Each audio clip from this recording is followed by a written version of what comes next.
right, guys, let's connect it up today, September 12th, 2021, coming at you.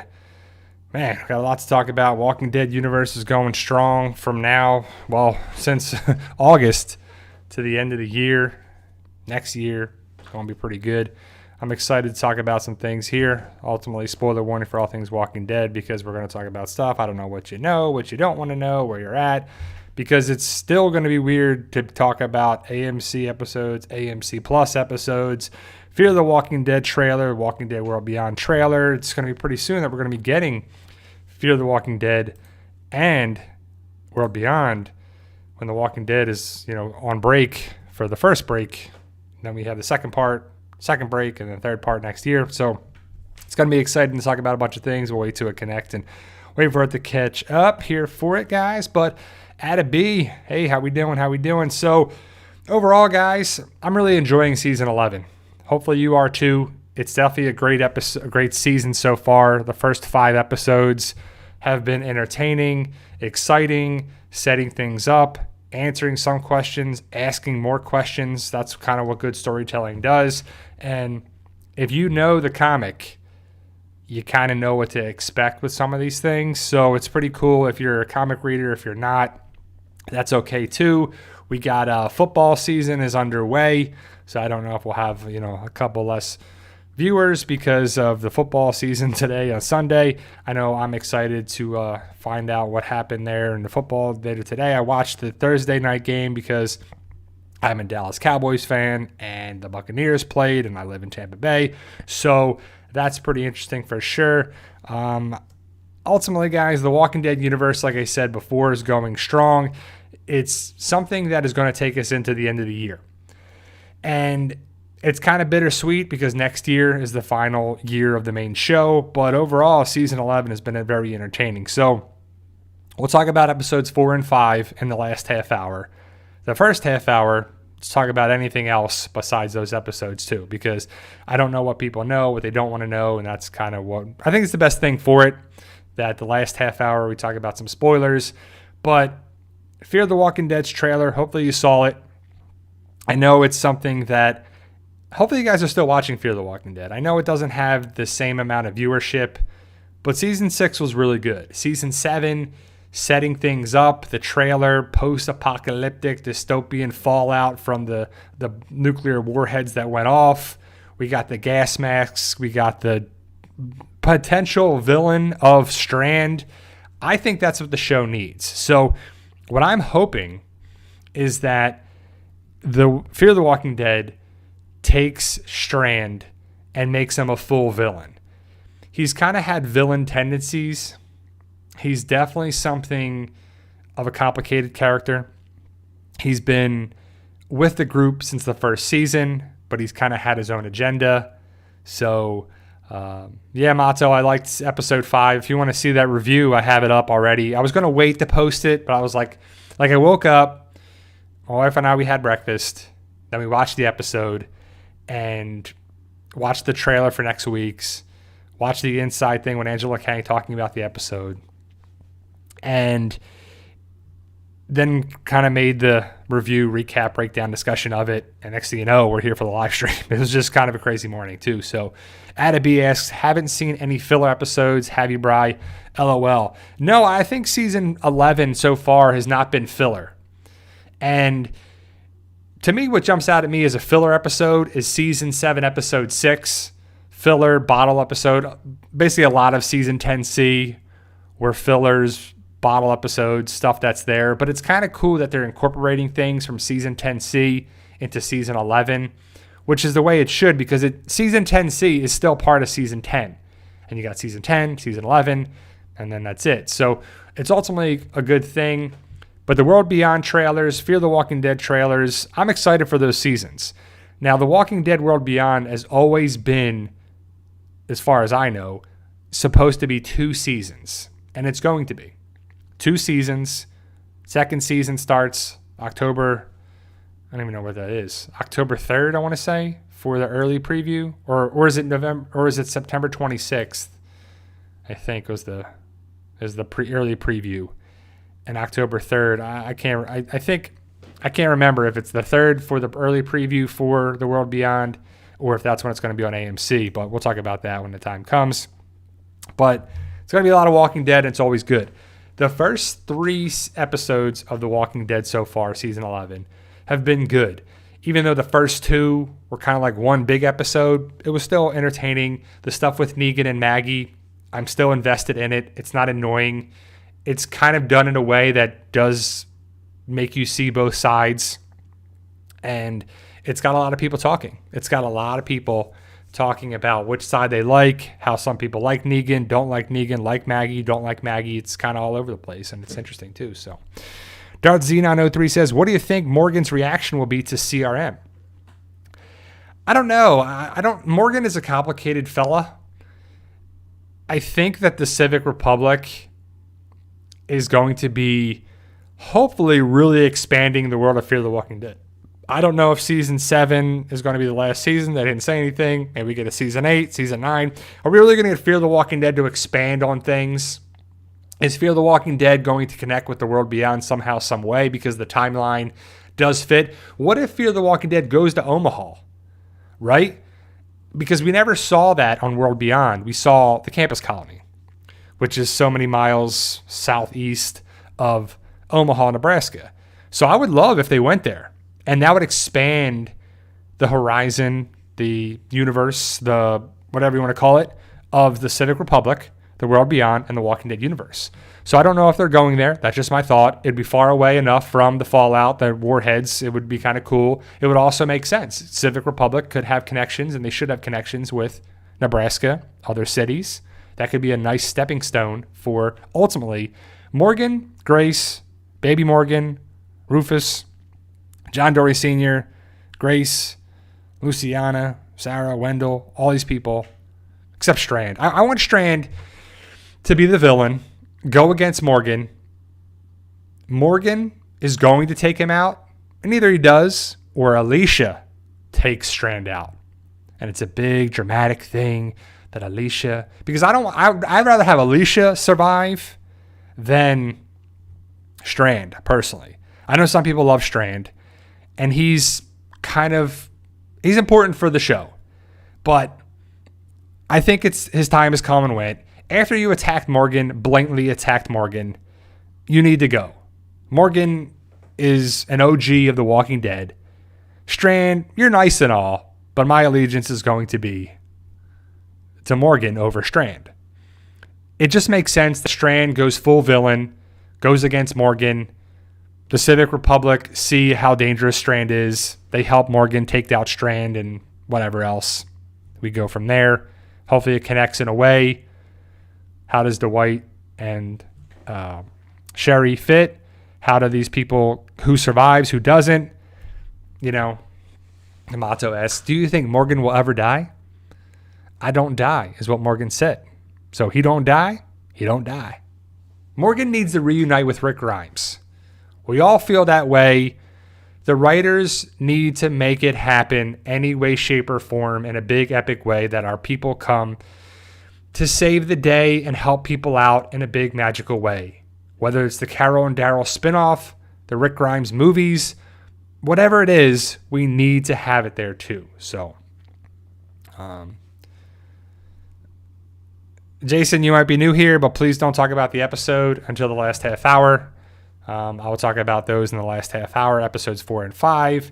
So we got the Reapers playing around with The Walking Dead. It's a nice little thing for season 11, and I would have liked to have seen this group come earlier. I don't know how it's going to connect with Maggie's story. Like, what did Maggie do against, Pope? I don't know. So, hold on. I didn't plug this in. I'll be right back. Forgot to plug in the computer. Woo.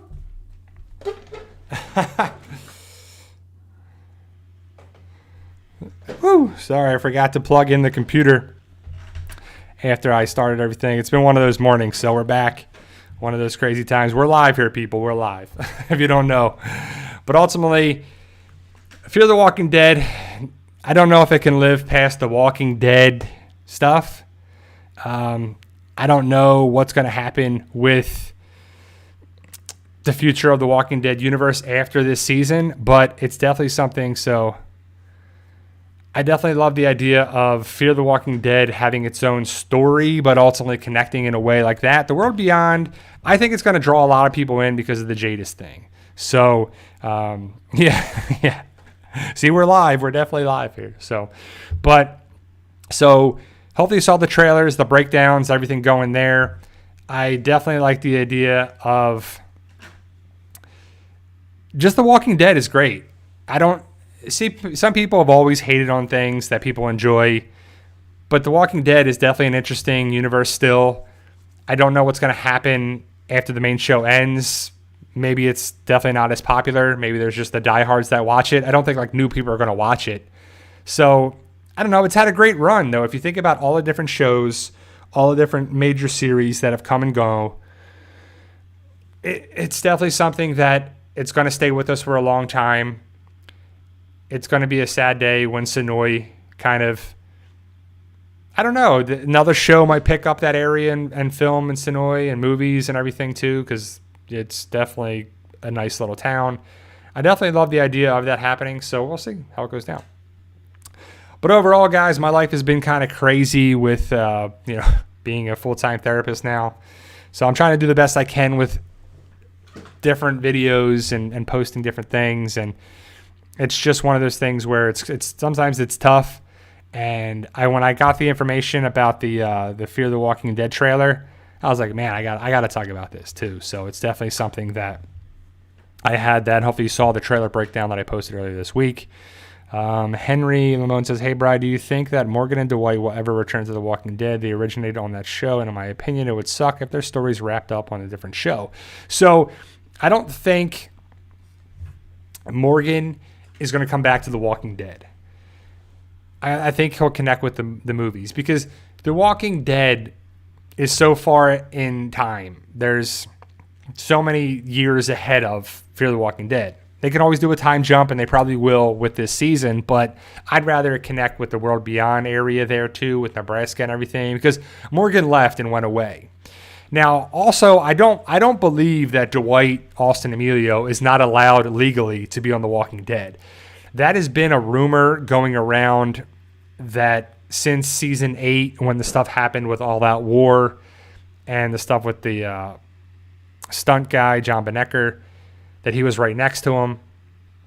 I don't think they wanted him to be around there, so they wrote off the show for stuff for Fear the Walking Dead, but also how it fit with the story and everything. So I don't know if it's a legality thing. I just don't know how it is too. So we'll have to see how it goes down with Dwight and Morgan. I just don't think they ever come back to The Walking Dead personally. So Heart of Nixie asks, any of your patients ever recognize you from your streams?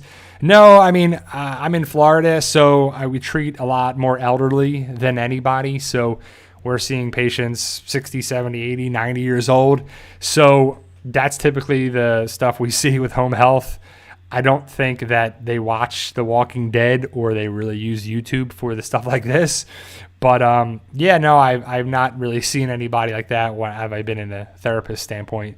But I've seen people out in the community and they have recognized me, and it was kind of weird the first couple of times, and it's still kind of weird when people do that because I just kind of feel like I'm a regular guy, and it was pretty cool. So we'll see. There it is, John. John says, Q&A, did you see the Donut Shop in episode 5 preview? Makes me wonder what else they may have. So I've seen the episode, John, so I know what happens in the episode and what there is. So when you finally get around to watching 1105, definitely take note of all the Easter eggs, callbacks, connections, comic connections. Walking Dead universe does a great job with that, and I'll talk about some of those things. I talked about it in my review, some of them, and then I'll talk about it here in about 15 minutes. So definitely, guys, excited about that. My book news is I am still in the review stage of book 15, which is titled Captured. I'm on chapter 4 now, I want to say, of my final review. My wife's on chapter 10. I'm on chapter 4. I've already reviewed it once or edited it once. My wife's doing half of it, and then I'm going through while she's like finishing up those. And then we should have it out in October. So don't know exactly when the date will be, but once I have it out, I will share it with you. So for those who don't know, Fight for Us is my book series on Amazon, and it's in digital on Kindle and paperback on Amazon as well too. I'm a paperback person. I love to actually have the actual books, but I can understand having the digital version. One day I hope to have the audiobooks, but that's time, energy, effort, the right kind of format and stuff. And so I don't know. We're just not there yet too. So Henry says, Q&A, do you think Negan will be the one to kill Pope? I don't know. I mean, yes, no. I kind of hope there's interactions between it. I would love to see. I hope the Reapers are really expanded upon as long as they last on the show. Like, I don't see them being the final show, the final thing at the end. But I feel like they're going to make it to the second part of the season. Or maybe they finish. I think it would be like episode 9. They wrap it up. So we'll see how it goes. But I'll talk about my theory in the last half hour. I don't want to give too much away because that's kind of talking about one of the episodes we're going to talk about here too. Lincoln says, Q&A, Bri, I truly see a great spinoff regarding Judith and the kids. Have you heard or seen any news about that? Also, you stated she pulled a Shane with the older kid in Alexandria. I say it's 100% Rick. So Lincoln is going with Shane is the father, or Judith was acting like Rick. But what my whole theory is, and I have a video on it, and thank you for bringing up the topic. It's a great topic for discussion. But my theory is that Judith is biologically Shane and Lori. And I think she's going to start turning towards her nature, which are your genetics, which would be Shane. And we know how Shane went in season 2. He's a very capable guy, kind of shoots from the hip, and kind of is somebody you don't want to mess with. Rick too for that. So it's not, Rick turned into Shane, so it's not like it's that far off. It's not like it was Eugene and Shane. And we're like, well, she's kind of more like Eugene than Shane. If she's acting like Rick and Shane, it's kind of similar because Rick ended up turning into Shane in season 5 and in Alexandria kind of thing, right? With the whole thing with Jesse and Ron, like that whole thing was kind of Shane-esque. But what I'm saying is that Judith is going to turn into more of a badass, capable person that's going to get stuff done. And I'll talk about the Shane-Judith angle that we'll talk about in episode 1105. But either way, it's just that Shane is part of Judith, and so is Rick, and so is Michonne, and so is Rosita, and so is Maggie, and so is Carroll, and so is Daryl. So Judith is getting the genetics of either Shane or Rick, being raised by Rick and Michonne and Carroll and Daryl and Maggie. Like imagine having Michonne and Rick raise you. Then you have Uncle Daryl, Aunt Rosita, Aunt Carroll, all these people around you. So you're taking in all this input and have all this stuff around you that is just pretty great. So she's going to be turning into, I don't know how else to say it, the ultimate badass. Because she's going to take a little bit from all these characters and she's going to turn into all these great people, turns into Judith. Krista Duggan says, what do you think about the theory that Jadis is talking to Michonne? I love that theory, Krista, but I don't think it's happening. Like, I don't think Michonne is going to be on the World Beyond. Because the same thing with Andrew Lincoln. If you left The Walking Dead, you're not going to go on another show. Like, Andrew Lincoln's not going to show up on the World Beyond and be a regular cast member on that show. It just doesn't fit. He left the show to go be with his family in Europe, and then he's filmed other shows and movies since then. Denai Guerrera has wanted to go do other things. She films, if you saw What If, she was the voice of Okoye again in the Disney What If series, the animated series. She was the voice of that. She's going to be in Black Panther, Wakanda Forever. I believe it's Black Panther 2. So I would love for Michonne to show up. I would love for Michonne to show up in any way, shape, or form. But I just don't see it happening. Like, I'm not trying to be negative about it and be like, yeah, Rick's not ever coming back, guys. And you're stupid for thinking it. I think it's wishful thinking for people to think that. That was sarcastic, by the way. I'm not saying it was. But Michonne and Rick, I would love for them to come back for the show. But if they said they're done on the show when they left, they're done on the show. They don't care that it's the final season. They're not contractually obligated to come up. But maybe it would be great for the fans. I don't know how it would be for the story. Where they've been, where they are, will they be in the movies, reunited? I hope so. But I would love I think Jadis is probably talking to Elizabeth Kublik, and Jadis will have some status. I hope Jadis is not in one episode, and then she's like, that was it? So it was like, she's in 5 minutes of all the episodes. You're like, that's it? Of all the things we saw I really hope it's rewarding, exciting, connects the dots, and it does things in a major way that opens us up to bigger stories with Rick, Jadis, Civic Republic, A's, B's. I just hope it's not just filler to say, hey guys, keep watching the show. You want to find out where Rick went? Watch the show because Jadis is here now. And remember, Jadis was the last person we saw with Rick. So if you want to find that out, come on down. I think Jadis makes the most sense to connect the Civic Republic, the World Beyond, the Rick movies, and The Walking Dead. I would love for Jadis to show up and I think Jadis makes more sense to show up in the final season of The Walking Dead to connect the dots with Rick more than anybody else, besides Rick showing up. So I think that's the most logical answer, is that Jadis, or Anne, or whatever her name is. She's going to have a different name. She'll probably have a different name, right? She has a different name in every kind of connection and series with her season. So we'll see. I'm excited to find out, and that's part of it too. So I talked about last stream, I believe, a series on Netflix called Clickbait, and it's 8 episodes, and it's a good series on Netflix. It's I don't know his real name, but he's Vinny Chase from Entourage. I don't know. I don't know the actor's real name, but he'll always be Vinny Chase to me because Entourage is a great show. He's in it, and a couple other actors are in it, and it's a good, different show that is bringing up. It's interesting. It's a different thing that's pretty cool. Also on Netflix, I'm watching. It's a series that comes out every couple weeks on there too. It's called Untold, and it's a different thing about sports. Really, the first one was about the Malice in the Palace with the Detroit Pistons and the Pacers. I didn't watch the second and the third ones, but I think the one was talking about the one female fighter. I forget her name. I watched the third one, I believe. It was called the Jimmy Galante story, talking about the United Hockey League, or Danford, Connecticut Trashers, and it's kind of like it's talking like the real life Tony Soprano. And we just watched a thing last night about it was the tennis one with Marty Fish and Andy Roddick.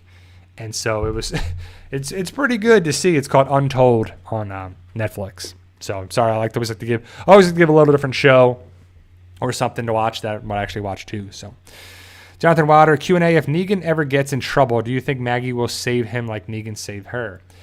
I think so. I think that'll be the ultimate thing where we haven't seen that yet, but we will see Maggie, that Negan is in danger, probably with the Reapers, and Maggie saves Negan. Because they're always talking about trust. They're always talking about this only works if we trust each other. Maggie's way, Negan's way. Maggie's about protecting herself and her group and her people, and we'll have to see how it comes around. And like I said at the beginning of the live stream, I'm not bored by the Maggie-Negan dynamic. And I'm really glad it's not the focal point of every episode. It's there. It's definitely been in the first 3 episodes. We see it again, but there's other stories going on. There's this group, that group here, Commonwealth stuff, Negan and Maggie, there. It's kind of like sprinkled in. Like, oh yeah, we haven't forgot about this. Here's a little more of that. Okay, here we go. And I see both sides. In the first 2 episodes, we saw Negan. Maggie's kind of made some things in episode 3 with Alden. So I'll talk about this as my last point probably before we talk about episodes 1104 and 1105. What do you guys think in what's going to happen with Alden? Because in 1103, he's left in the church by himself. Maggie and Negan leave him there. So it's definitely something that should be explained in future episodes, but it's probably not going to happen too. So Jason Rather, who do you think is going to kill Pope? I can't give that away because I'll talk about that in 5 minutes. So Alden, what's going to think is going to happen to him? I think he dies. I think our group goes back to the church that they left him at, and he's either a walker because he died or the Reapers got to him. So Alden was one of my picks. I think the story is going to be, because they focused on him in 1101, 1102, like minor things, but he was still kind of focused upon. And then 1103 definitely focused with Negan and Maggie. Alden was wounded, hanging out in the church. He talked about, Adam, the baby he's raising, or the child he's raising. I don't know how old Adam is now. So it's going to be a sad, you build it up. More screen time usually means that the character is going to die. Will it be a thing that he's captured by the Reapers and executed? Is he actually going to be like hanging from the church, the cross? Is it going to be a thing like that? Because basically the Reapers, we saw the street where they had the bodies upside down hanging. I just say is like, that's a lot of wasted rope. Maybe they have tons of it, but that's a lot of rope they could have used for something else. Tied up the dead bodies that way. But, it's dramatic. It's effective to scare you. And the Reapers are they're not a big group that we've seen so far, but they're very, like the numbers do matter. But if you have tactical fighters and skills and just a good plan about it, you can get a lot done. And that's kind of what scenes there too. So, the Commonwealth has a lot of people thinking, I hope the Commonwealth is a showdown with the Civic Republic versus the Commonwealth. And that'd be pretty awesome too. So I would love to see that happen in the final part of the season, of the series, the Daryl and Carroll spinoff.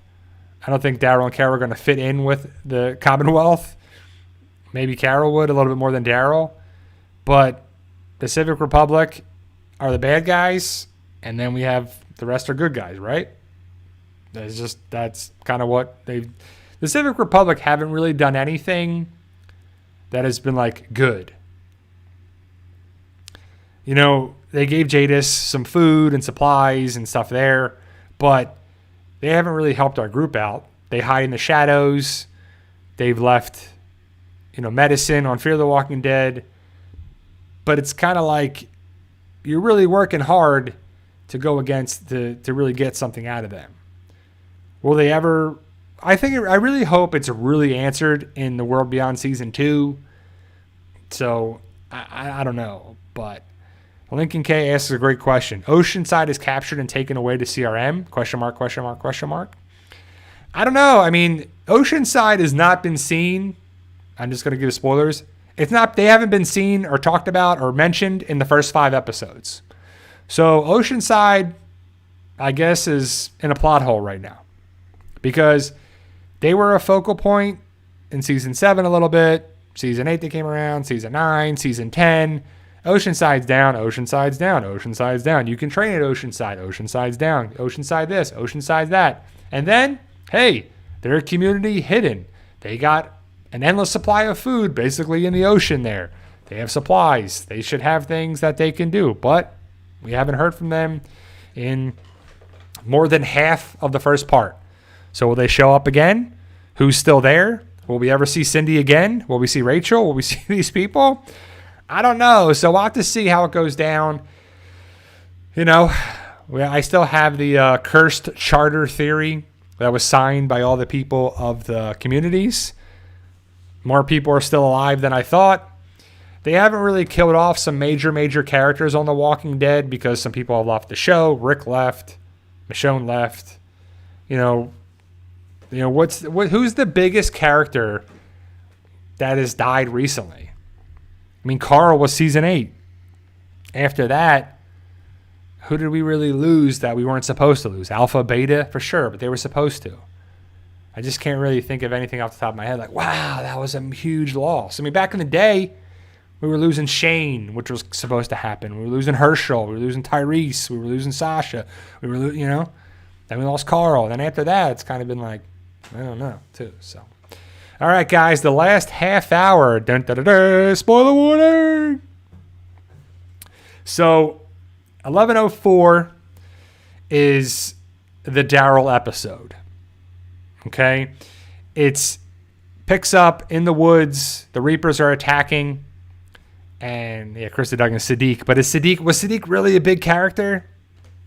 Not really, right? For sure. So episode 4 is the Daryl dog going after the Reaper in the woods, goes after him. The Reaper attacks Daryl, gets bit by dog, throws dog into the woods, but dog's fine. Dog lives. Dog survives. There's a couple Reapers behind Daryl. Daryl throws his, knife at them. The person with the red mask looks at Daryl with big eyes. Turns out to be Leah. So Daryl, that's at night. There's a lot of darkness and a lot of night stuff going on so far in the first 5 episodes. But Daryl kills a walker, takes the guts out, puts it on his hands and arms and face. Comes across the person in the red mask and has dog. He's like, let him go. Leah takes off her mask, and it's Leah with dog. She makes a joke and says, I always thought he liked you better. They talk, I thought I'd never see you again. I thought the same.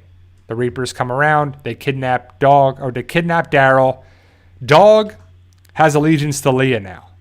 It's like a traitor. He's like, Daryl who? I'm with Mama. See ya.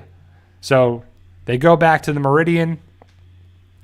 They torture Daryl, waterboard him, all those things. He doesn't really give up any information. Leah cares for Daryl. Leah talks to Pope and says, look, this guy, we can trust him. He's good. He's useful. You can really use this. Daryl does kind of his thing where he's counting. So there's only 15 Reapers there at the Meridian. So maybe there's a little bit more with Pope. But then at the end, Pope kills one of his other guys, so he loses one. So I guess it's around 15. So we find out that Daryl is not giving up any information. He's captured. And when in doubt, they capture Daryl again. He looks across the way, and we see Frost. Frost was the little guy that was connected with Duncan, Agatha, and Cole. We know previously that Cole, Duncan, Agatha all got killed. So Frost is left alive. But Frost is beat up. So he's not a spy. He's not a traitor. He's not giving up any information either. Leah and Daryl kind of bond. They have their moments where they're saying, oh, I know, this and that. I cared about you. And, So basically Leah talks with Pope. Pope is really religious, talks about God. They're mercenaries. They're special forces. They're heavily trained. They are very capable fighters. And Pope believes in God because he survived this long, and they come up with a plan basically that Daryl is being tortured again. Leah comes in, tells everybody to leave, shuts the door. They lock the door. Leah unties Daryl. They start to burn the area that they're in. Leah and Daryl decide to help work each other to break the stuff and break the window and rip the stuff off of the boards. Daryl helps Leah out first, then Daryl jumps out the fire. It was a test. Pope says, forged by fire, trial by fire. Everybody, Leah is standing next to Daryl. She comes around. She knows it was a test. They say their mantra or whatever they're saying, and they want Daryl as a part of their team. Daryl goes and talks to Pope, and Pope's like, you believe in God?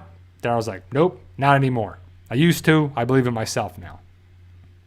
And Pope's like, well, I believe in God because there was fire all around us and we were still alive. And so I believe that we're here for a purpose and this and that. So he's really a religious person that kind of believes things happen for a reason. And the reason is because of God.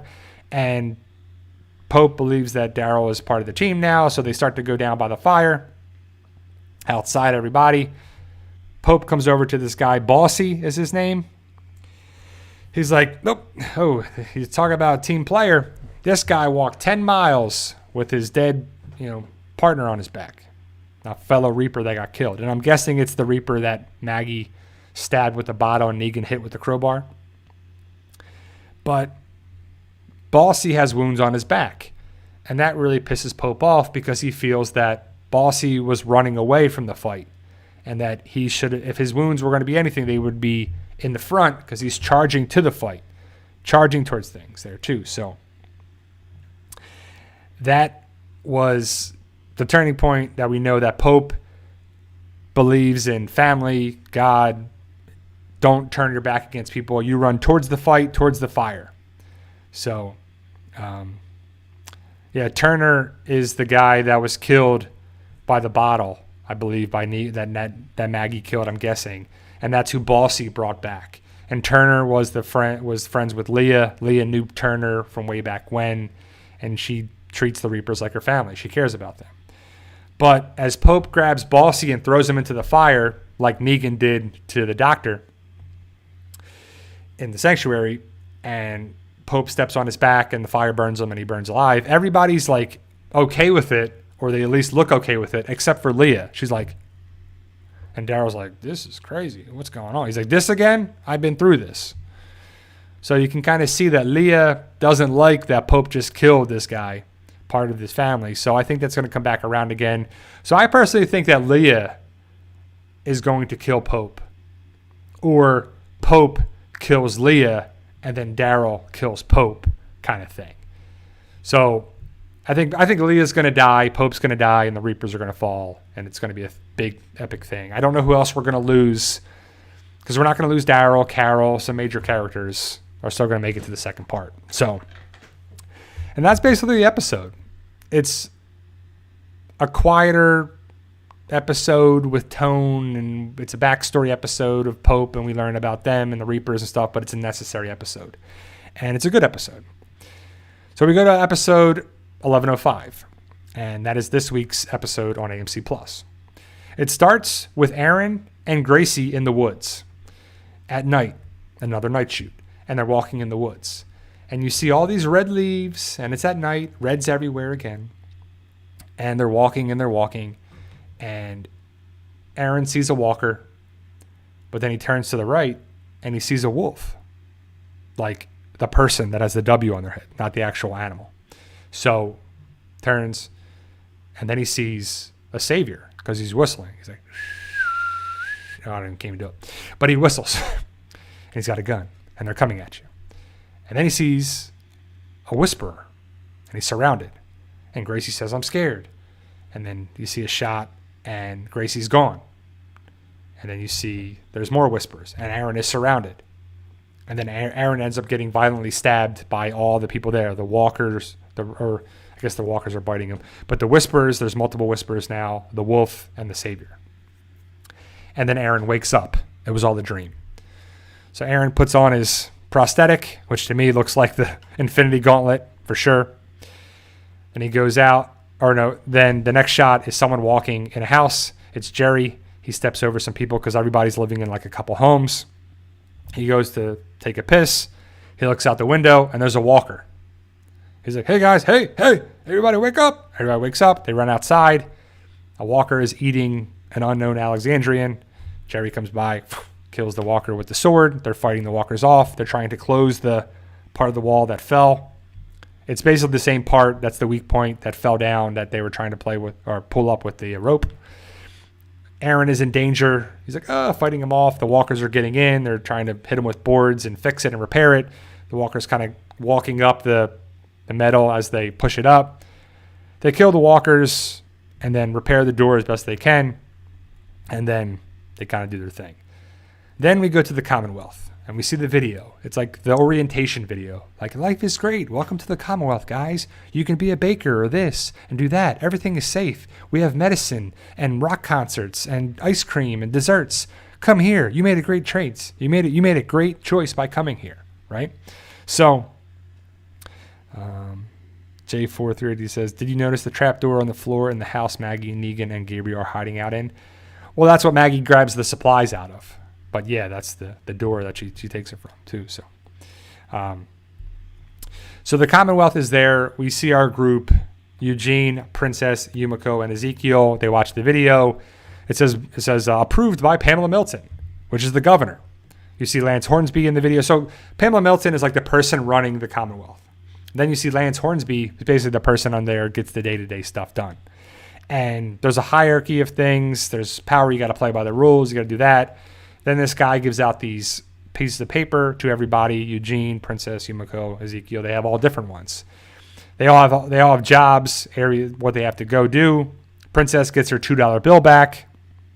And Yumiko gets something that is kind of higher priority than everybody else. She doesn't really have a requirement or a person to go talk to.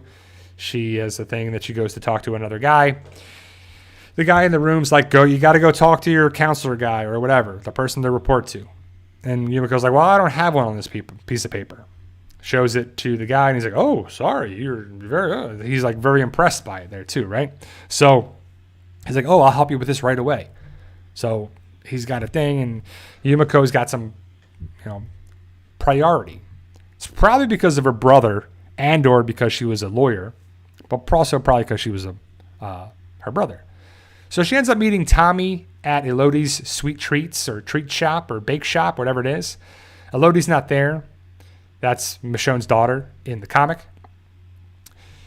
But when Yumiko goes there, we see another guy come out, and it's not Tommy, her brother. It's some other guy. There's also lottery tickets for sale there, so I don't know what the lottery is. We're not sure, but there's a lot of little things that have us, wondering about too. So she turns. This other guy comes out holding this big cake, and it's Tommy. Ian Michael David, or I guess his name is. He's been in a lot of things. And it's Yumiko's brother, Tommy. She's like, hey, Tommy. And Tommy goes and drops the cake, just like in the comic with Michonne and Elodie. It's just the same. And then they find out, they talk later. Tommy's been there the entire time. He was leaving. He left Chicago. He got in his car and drove east. He ran out of gas about 20 miles from the Commonwealth, met some good people, and has been there the entire time. So they don't say Ohio, but that's where it is in the Commonwealth, in the comics. So I'm guessing that he went from Chicago, Illinois, to wherever it is in Ohio, and that's the Commonwealth. So Tommy's not a thoracic surgeon there. He's a baker. He's happy to do that. Yumiko's like, but you're a lawyer, but you're a surgeon. You can help people. So you're like, well, I'm happy now. You're going to tell people what to do again, Yumiko? Don't ruin this for me. Yumiko's like, I won't. So Eugene talks with Stephanie, or Stephanie. I believe Jeannie came up with that or said that, so I love that. Stephanie, fake Stephanie or phony Stephanie. So they get ice cream. They go to the ice cream truck, and Stephanie, she pays with a $5 bill, a U.S. paper money $5 bill. So they're using currency like that somehow, some way. Also, another woman comes over to it. The real Stephanie. You don't get her name. She doesn't even talk to Eugene. She gets another tray of ice cream. She turns, looks at Eugene, and Eugene asks her, are any of those Rocky Road? She doesn't reply or say anything to Eugene, and she just walks away. Eugene was like, okay, she didn't say anything to her. But that's the real Stephanie. So we get the real Stephanie in the 5th episode, who's played by Margot Bigham. Stephanie gives Eugene some ice cream. They eat, they walk, they talk. And Eugene's like, we can't stay here. We can't stay here because we have to get back to our community, the war, the stuff. It wasn't safe. So Stephanie's like, well, you can try to use the radio, but it's going to take weeks to try and, get access to it. It takes time. So Princess and Ezekiel come over, and they're like, I talked to my, counselor guy, PO guy, whatever, that it's going to take time. It's going to take 5 weeks. And Princess said, it might as well take years. So then the fake Stephanie says, we can go in there and try to do it. Right? So they come up with a plan later on. I'm like jumping around to parts of it, but I'm just kind of stay focused on parts of it. Because you see Alexandria, Commonwealth, Negan and Maggie in the woods, and then the place where they get some items. Hilltop. There's like a lot of different like plots going on here. So Stephanie takes Eugene into the train station. That I don't know if it's a working train station, but there's people all there too. So they go up the steps on the second floor. They go into the break room, whatever it is, booking room, I think it is. And Eugene actually uses the radio. Gets a hold of Rosita and Judith. They talk about, are you safe? Yeah, I'm safe. Are you this? They ask about how are things going there. Rosita tells them about the food. The whisper war is over. And, there. But then Eugene's like, hello? I didn't hear you. You're breaking up. I didn't hear that. So we didn't hear the part about the food. The war is over. So we didn't really get the main things there, too. And then the radio breaks up. Mercer comes in. Boom. Arrests Eugene, Stephanie, Ezekiel, and Princess. But before that, Princess tries to run interference with Mercer when he goes into the train station or about to go into the train station. And he's like, oh, thank you for the $2 bill. He's like, yeah, no problem. I just gave you back your property. They must have a gym here because your physique is on point. Yeah, you're doing this. And I love your eyelashes. And then Mercer's like, yeah, all right. So also the whole time, I believe Mercer is watching Stephanie and Eugene talk. So is it a setup? Is it a ploy? Is it a test? Is it, I don't know. So, but either way, Eugene is arrested. Ezekiel and Princess are arrested. They're waiting for some guy to come in. He comes in and says, you broke this rule, this law. They broke like 4 things or 3 things in like less than a day. In less than an hour, you will be put in front of a judge, and we'll see how it goes. But it doesn't look good for you. You're probably going to get kicked out of the community, and you won't be allowed back in. And they talk about having a lawyer, and it's got to be Yumiko, right? Because she's a lawyer. He's like, you have a lawyer? He's like, yeah, we got a good lawyer, a fancy lawyer. Yeah, we got a real good lawyer. Yeah, that's right. And as they're about to do anything, the door opens, and it's Lance Hornsby and Stephanie. And Lance Hornsby comes in. He's got the serious look on his face, and he's like, yeah, let them go. And the guy that came in before is like, well, no, they have to go in front of the judge to do this. No. Don't let them out of here. Don't take them anywhere. And then he just leaves. And Stephanie's like, well, it's going to be better. You're not going to get kicked out, but you're going to have some punishment for it. So they're going to get in trouble, and this is probably going to be Eugene and Stephanie killing walkers or cleaning walkers or whatever. And that's probably going to be the whole thing for their punishment. So we'll see that later on. But also, you have to have a keen eye for some of this stuff. When Stephanie and Eugene are walking with their ice cream, they walk by ice cream truck. No, you can't hear it, but it went by. Yeah, can you hear the ice cream truck? No, I probably can't pick it up from the mic, but the thing is, the ice cream truck is going by the house. What are the odds there? So as they're walking and talking with their ice cream, they walk by Hawthorne and Gibbs' law office. And in front of the door, the closed door that's there, are 2 women talking. And one of them looks like Comic Elodie, Michonne's daughter. I'm not saying it is. We don't know. But Michonne's last name is Hawthorne. She's a lawyer, and she becomes a judge at the Commonwealth. Definitely check out those things. We see the Milton Hotel, and we get to see little Easter eggs and connections that way too. So back at Alexandria, Judith is teaching the kids, Gracie, Herschel, RJ, and 2 of Jerry's sons, how to use swords. And as they look, these 2 teenager kids are banging on this, hits the metal by this child walker, which is Jeffrey Dean Morgan's son, Gus Morgan. Gus. He's Negan's son, one real life, Jeffrey Dean Morgan and Hillary Burton Morgan. And the kids are picking on it. It's like detained. It's not going to get them anymore, but he's like this. And Judith's like, stop that. It's not safe. And the boy comes over and says, shut up, and pushes Judith down. And Judith gets down, on the ground. And he says, that's why your mother abandoned you. He's like, what'd you say? And Judith gets up and grabs her sword and points it at the guy's throat and says, what'd you say? He's like, and he backs down because he's a wuss. Who pushes a girl down anyway, right? But either way, Gracie comes over and says, Judith, come on, let's go. So then they walk away. Judith gets upset and she cries. Later on, she goes into the house. It looks to be Michonne in Judith's house, but all the kids are around. They're running around. They're just being crazy. You look on the ground or on the floor by the front door. The front boards of the front porch that Carroll and Judith's handprints are on are broken. Judith walks outside with them. She gets upset. She's crying. Rosita comes over and talks to Judith. And it's a nice moment. I'm not going to lie. I got upset too. Judith's crying. Rosita's being there for her. And it made me upset. Judith, you don't do that to Judith. Judith's my girl.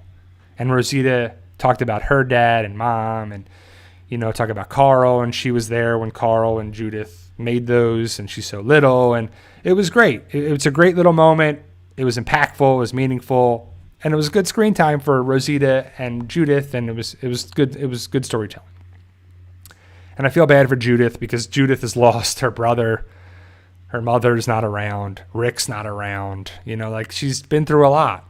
And she's like 10 years old, and Kaylee does a great job as Judith. And it was upsetting to watch, but it was the point, and it was a great, great moment, for them. So then Aaron, Carroll, Jerry, and Lydia go to Hilltop. And they go to Hilltop to get supplies. They see their fallen people who live there, residents at Hilltop, their friends, people with Hilltop for Kingdom armor. Jerry knows one of the walkers that is Troy, and so they kill those walkers and take them out. Then they see these walkers kind of walking in circles. They're being herded, and Lydia knows that. And she recognizes that. Aaron is pissed off. He goes over there and they kill the walkers, and they go over and they knock the Whisperer over, rip his mask off, and there's a Whisperer there. So the Whisperers are still alive. They ended up torturing the guy, trying to get information out of him. They take him down into the cellar, and then there's 4 more Whisperers down there, hiding, scared. The guy Whisperer looks at a girl Whisperer, and he grabs a knife and tries to stab Aaron. I think he cuts him. And then they, knock him down, and, it's not going to bode well for these Whisperers. But Jerry finds a scarf or a thing, something that belonged to Nabila. So he recognizes that and says that they were in Alexandria. So he puts 2 and 2 together and says, these Whisperers were in Alexandria when they burned it down and caused our problems. So we can't keep them around. We can't trust them, right? So it was a thing that Lydia wanted to save the Whisperers. They weren't all bad people. Aaron was like, no, we got to get information out of them, and then they need to go. We got to protect our people. And then Jerry's like, same thing. They were in Alexandria. They ruined our community. That's it. So they kind of torture the guy. They use a walker to do this. Aaron lets the walker bite the guy's hand, like his fingers. Lydia and them talk some sense to Aaron. He's like, look, I can save you. Either you can cut your hand off or I will. I think the Whisperer guy ends up cutting his hand off as they're about to leave Hilltop with the plow and mushrooms and a couple things that are left there. The Whisperer is talking to Lydia, and he's like trying to, basically say like they all aren't bad. They all aren't terrible people. Alpha, Beta, they were the terrible people. They weren't the inner circle. They were just trying to survive. The Whisperer looks at his name is Keith, by the way, the Whisperer. He looks at Jerry, and he says, I know you think we can't change, but I saw one of your people leave the Screaming Cave, the one that Carroll blew up. And, like, where? Oh, it's in the woods right by there. Lydia knows where it is. Carol's like, we have to go there right now. Aaron says, no, we'll do that first light tomorrow. We have to take this stuff back. It's getting too late. So they're going to go back to Alexandria, take the supplies back, and then probably the next morning go look for Connie. The trailer for next week's episode is Connie and Virgil, so we'll see them next week. I know everybody's been asking about Connie. We'll see her in episode 1106 too. My trigger stuck says, didn't he lie about sneaking Lydia food? Well, he said that he used to sneak her food. Lydia didn't remember that, so maybe he was just trying to survive and whatever. So I don't know, but either way, at the end, it's Aaron, Jerry, Lydia, and Carroll. They leave on the horseback and the cart. They leave. Aaron looks back. The Whisperer is still inside Hilltop with only one hand now. The 4 other Whisperers come around them. So the Whisperers are still around, I guess. So that's how the episode ends. But before that, I'll get the Carroll or the Negan and Maggie stuff. So Negan and Maggie are in the woods. They're talking about trying to what they should do, and there's the Negan view and the Maggie view. They're killing walkers. They end up killing the same walker. Negan says, "Why don't you just kill me? Why don't you do this? Why are you prolonging this?" And Maggie's like, "I ask myself that all the time." And then she throws a knife, and it's at Negan, but it's past Negan and kills the walker that's behind him. And she's like, ugh. So they get walking. They find a house. I guess it's one of the homes that Maggie put stuff in. They go inside. Maggie opens up a trap door on the bottom, takes out some crates, and there's a magazine, bullets, and some food and some whatever. But it's not a lot of stuff. It's not to feed everybody Alexandria. It's a safe house for a couple people. Negan wants to take this stuff back to Alexandria. Maggie's like, we need to wait. If everyone's still alive, they're supposed to meet here. They're supposed to come here. Negan's like, we'll give it to sundown. Times go by, nothing's there. Negan starts packing up the bags. Maggie's like, what are you doing? I'm taking this back to Alexandria. Maggie pushes Negan. Maggie attacks Negan, but it's not overly aggressive. Negan blocks her and whatever. He doesn't fight back, but he defends himself a little bit. They look at each other, and they're and then the door opens. It's Father Gabriel and Elijah. So they're both alive. They come there. Negan's like, great. This is not building my case. This is not supporting my argument to get back to Alexandria because they're not coming back. So we know that Duncan, Agatha, and Cole are gone. But Frost, they don't know where Frost is. They don't know where Daryl is.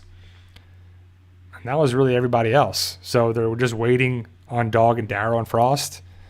So we'll have to see what happens with that. But it ends with them leaving Hilltop, and the Whisperer is still alive too. So, and overall, that's the episode. But next week's episode, we see a lot of Connie and Virgil, and they're not alone. Virgil doesn't understand what Connie is saying because she's signing, and Virgil doesn't know, so she scratches on the paint, not alone. Then we see Daryl, Leah. Frost is bandaged or is tied up with his hands tied behind his back, sitting in a chair, all beat up. Pope looks on, and I think Leah says to Daryl, you're either one of us or you're against us. And I guess they want Daryl to kill Frost or beat up Frost or try to get information. So I could see Frost getting killed by Daryl just because, what are you supposed to do, right? Because I don't think Daryl's going to give up that he's not, truly a Reaper. But he's been there for hours. So they're going to try and make him kill Frost. So we'll see how it goes down. But overall, see ya, Attaby. So overall, it's a good episode. Another good episode of the season.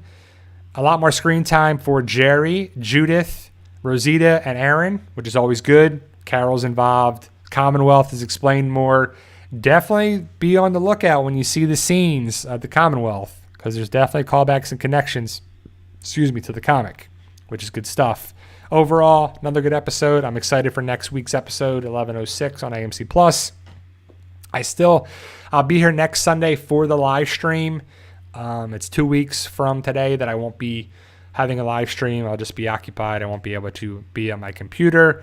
So overall, I will be back next week, but not in 2 weeks. And then after that, I'll be back every Sunday to have our live streams. I'm excited for the rest of the episodes, but this was 1105.